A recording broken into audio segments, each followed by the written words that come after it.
Cela fait 15 ans que je travaille dans le milieu bancaire. J'ai occupé plusieurs postes et je suis maintenant dans le département de la gestion de patrimoine d'une grande banque française.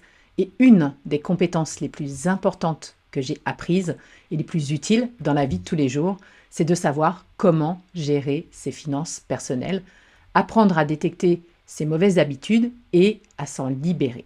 Dans cette vidéo, je vais vous partager 9 mauvais réflexes ou mauvaises habitudes qu'on peut avoir vis-à-vis de l'argent et de ses finances personnelles, les 9 plus répandus qui peuvent vous freiner, mais aussi des astuces pour vous en débarrasser.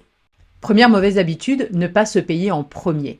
Ce concept est évoqué notamment dans le livre de Robert Kiyosaki, Père riche, Père pauvre. Il explique que l'une des habitudes les plus communément répandues, à tort, chez la plupart des gens, c'est de payer en premier toutes ses factures, son téléphone, l'électricité, son loyer, et seulement après, regarder s'il reste de l'argent pour épargner, s'il en reste effectivement, s'il reste quelque chose à la fin du mois. Pourtant, il existe un autre mode de fonctionnement complètement à l'opposé, et c'est cette pratique qui est appliquée par les personnes riches, c'est de se payer en premier. C'est-à-dire, dès que vous recevez votre salaire, vous en épargnez automatiquement une partie, comme si c'était une facture que vous aviez à payer. Une bonne proportion, c'est à peu près 10%.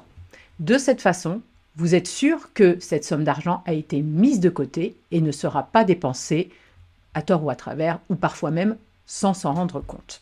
Beaucoup de personnes pensent qu'ils ne sont pas capables de mettre en place une telle mesure, mais la chose étonnante, c'est que quand vous faites cet effort d'épargne, de mettre ces 10% de côté, eh bien inconsciemment, vous allez faire en sorte de vous accommoder à cette contrainte et vous allez adapter vos dépenses en fonction du budget qui vous reste.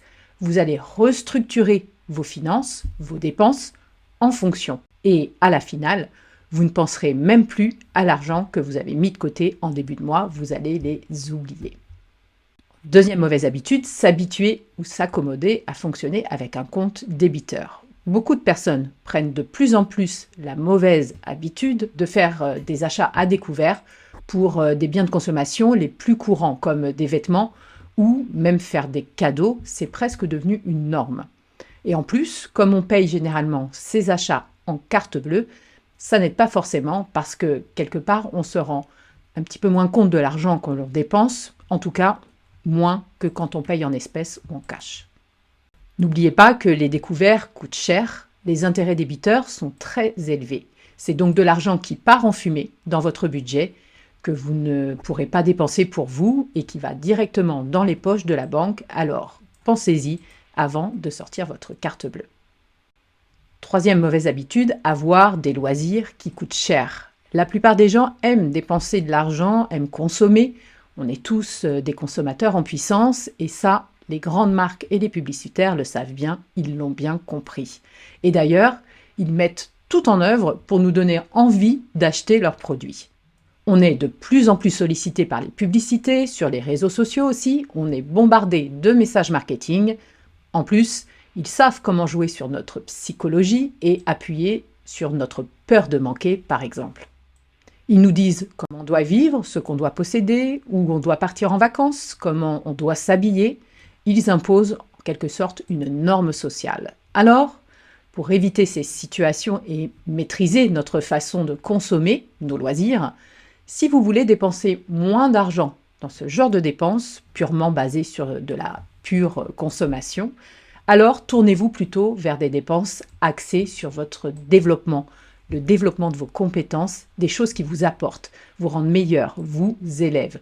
Investissez en vous, c'est une manière plus intelligente de consommer. Ces nouvelles compétences vous donneront de la valeur et vous permettront justement de gagner plus et de faire grossir votre patrimoine.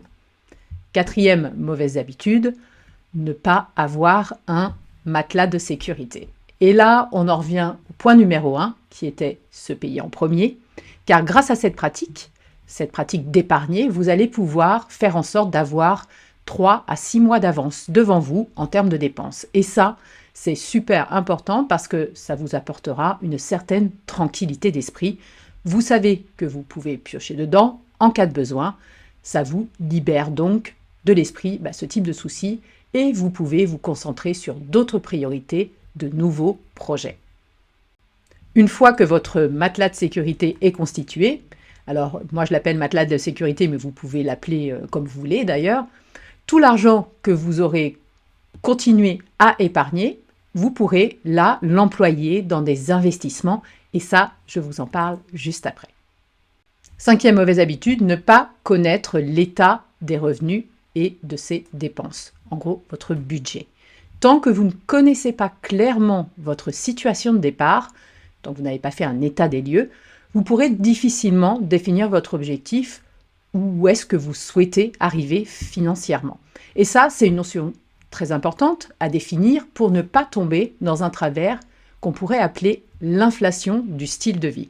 Pour expliquer simplement ce phénomène, c'est quand vous rentrez dans un cycle où gagner plus revient systématiquement à dépenser plus.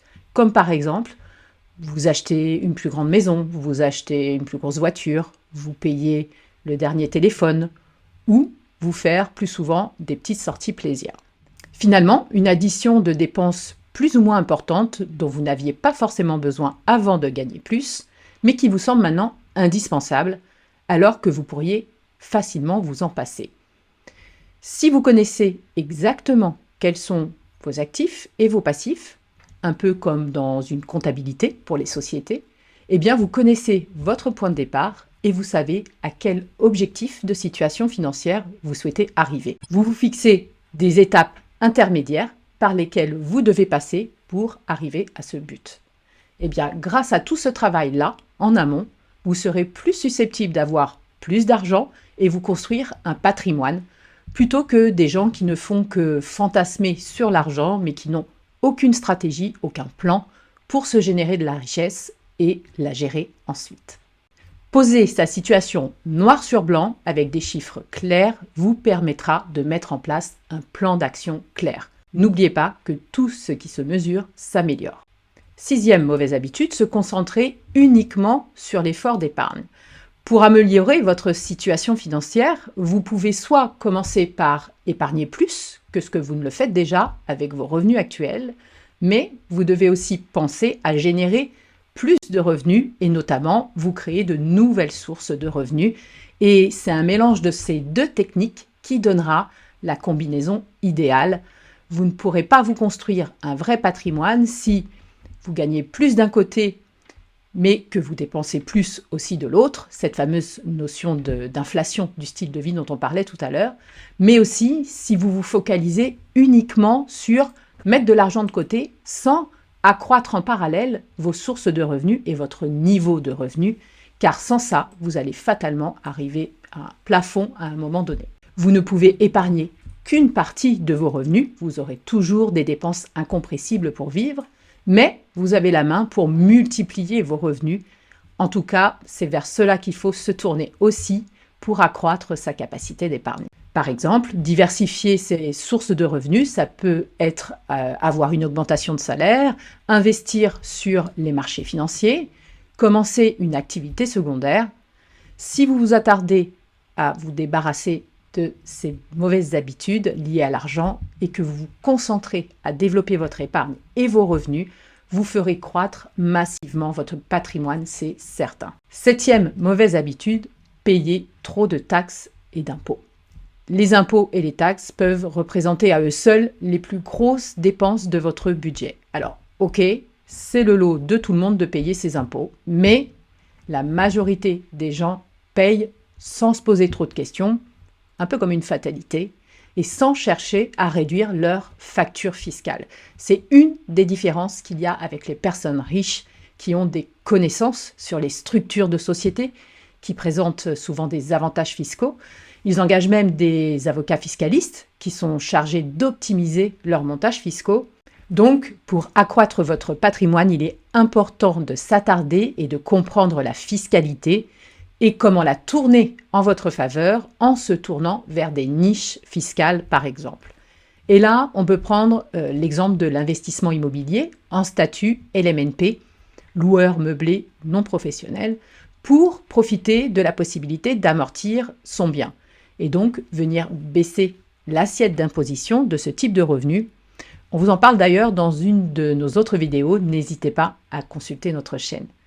Ou bien investir en SCI à l'impôt sur les sociétés, société civile immobilière, donc à l'impôt sur les sociétés, et bénéficier ainsi de la fiscalité des entreprises qui est plus stable que celle des particuliers par exemple.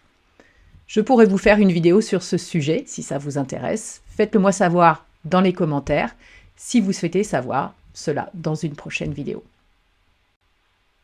8e mauvaise habitude, attendre trop longtemps avant d'investir.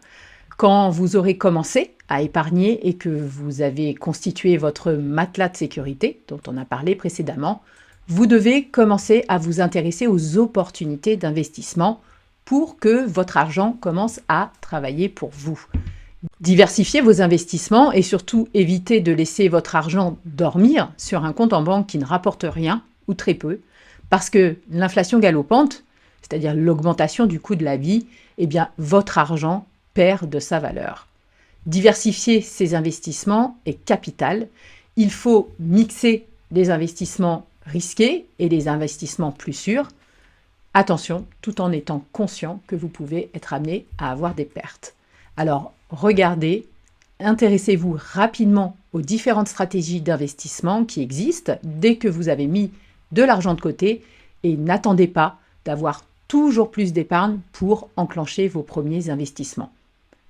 Vous pourrez toujours vous dire « mais je n'ai pas assez d'argent » ou « je ne sais pas par où commencer pour investir » ou « je n'ai pas le temps ». Mais plus tard vous commencez à investir, plus vous retardez le moment où vous atteindrez le niveau de liberté financière souhaité. Et enfin, 9e et dernière mauvaise habitude, ne pas s'occuper de ses finances personnelles. Si vous ne consacrez pas d'attention à quelque chose, vous ne risquez pas d'en améliorer son niveau. Beaucoup de personnes ne se préoccupent pas de leur situation financière, voire pire, elles pensent que s'occuper de ses finances et gagner de l'argent est mal. Des personnes aussi pensent qu'il y a des choses bien plus importantes dans la vie que l'argent. Et c'est vrai, bien sûr, l'argent n'est pas le plus important dans la vie, mais beaucoup de choses dans la vie sont tributaires et dictées par votre situation financière. Vous devez donc maîtriser cet aspect et vous immerger dans cet univers pour apprendre à dominer et utiliser vos finances pour qu'elles vous mènent à la liberté et à l'indépendance que vous recherchez. C'est peut-être juste trouver la bonne personne ou les outils adéquats qui vous permettront d'être alignés avec vos finances de la manière la plus écologique pour vous, quelle que soit votre situation, que ce soit en tant que salarié ou en tant qu'entrepreneur, que vous soyez averse au risque ou au contraire appétant au risque, vous trouverez le style d'investissement qui vous correspond le mieux. J'espère que cette vidéo vous aura plu. N'hésitez pas à la commenter, à la liker et à vous abonner. Je vous dis à très vite.